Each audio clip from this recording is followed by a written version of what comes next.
আসসালামু আলাইকুম। আজকে আমি ডাল রান্না করব। তো প্রথমে আমি এখানে ডালটা সিদ্ধ করে নিয়েছি।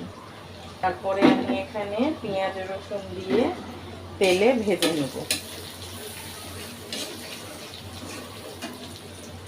ভাজার পরে আমি শুকনো মরিচটা দিয়ে একটু ভেজে নেব।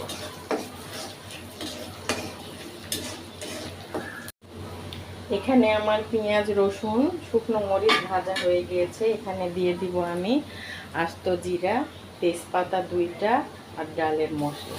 সব কিছু দিয়ে আমি বেশিক্ষণ নাড়বো না, অল্প কিছুক্ষণ নাড়ব। এখন আমি ডালটা দিয়ে দিব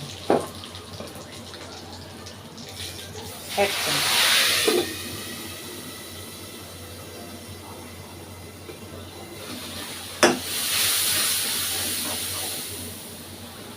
তারপরে দিয়ে দিবেন আর একটা,